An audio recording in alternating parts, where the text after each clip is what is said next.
Jaz prihajam v imenu sekcije materinskih domov, varnih hiš in ostalih organizacij pri socialni zbornici in v imenu organizacij, ki delujemo na področju nasilja in človekovih pravic. Dotaknila bi se zelo ozkega dela naših uporabnic in sicer žrtev nasilja, ki so najemnice v neprofitnih stanovanjih, trenutne najemnice, in se morajo umakniti zaradi ogroženosti stanovanja, v katerem same ali skupaj z otroki bivajo. Trenutna ureditev nezakonska, nesistemska ne omogoča, da bi jim preprečili, da jih pahnemo v brezdomstvo in dodatno revščino. To ugotavlja tudi zagovornik načela enakih možnosti, ki je dal priporočila za spremembo zakona, ki se trenutno sprejema.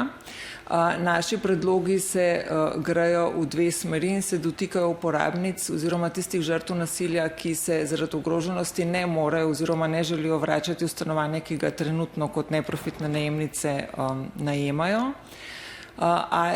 ali se vanj ne morejo vrniti, zato ker noter biva njihov partner, ki se stanovanje ne želi umakniti.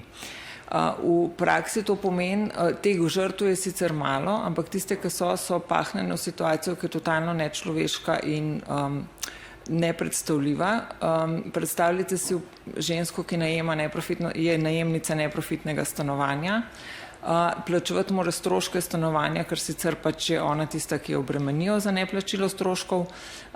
Njen bivši partner ostaja v stanovanju in se stanovanje ne želi umakniti. Vemo, koliko časa trajajo vsi sodni in drugi postopki in kako časovno, čustveno in ekonomsko izčrpljujoče je to za žrtve, ki se morajo ukvarjati sicer z zaščito lastnih življenj in življenj svojih otrok. Zato predlagamo, da se v 10. člen spremeni naslov tako, da se naslov glasi zamenjava stanovanja in izredna zamenjava stanovanja in da se posebej opredeli, da žrtve nasilja lahko zahtevajo od lastnika javnega najemniškega stanovanja izredno zamenjavo javnega najemnega stanovanja na podlagi mnenja Centra za socialno delo ali organizacije, ki izvaja verificiran program na področju nasilja. To mnenje mora vsebovati, da gre za zaščito koristi otrok ali da gre za preprečitev nadaljnje ogroženosti. Izredna zamenjava se izvede za nedoločen čas, ker gre za življenjsko okoliščino, ki je nedoločena, ne spremeni se čez nekaj časa.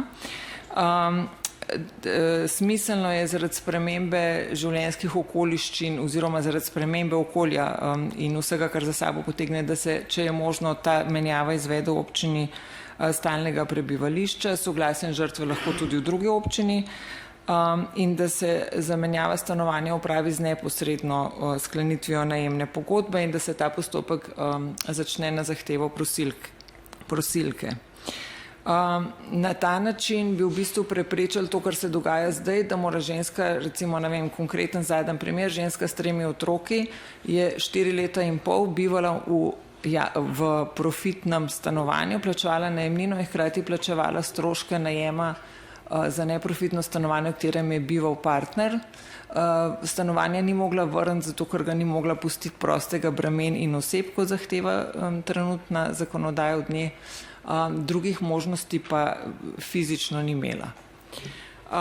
Posledično, zato da bi zagotovili enakopravno pravico za vse žrtve nasilja, neodvisno od tega, na katerem koncu Slovenije bivajo, predlagamo, da se prednostne kategorije upravičencev, da se v prednostne kategorije da obvezna kategorija žrtev nasilja v družini, ker se prevečkrat v praksi srečujemo, da so zlasti manjše občine, osebe, ki bivajo v manjših občinah, v slabšem položaju v primerjavi z osebami, ki bivajo v večjih občinah, ker se ta kategorija ne umesti v prednostno kategorijo in ne prinaša dodatnih točk, kar omogoča žrtvam, da dolgoročno urejajo svojo bivanjsko situacijo.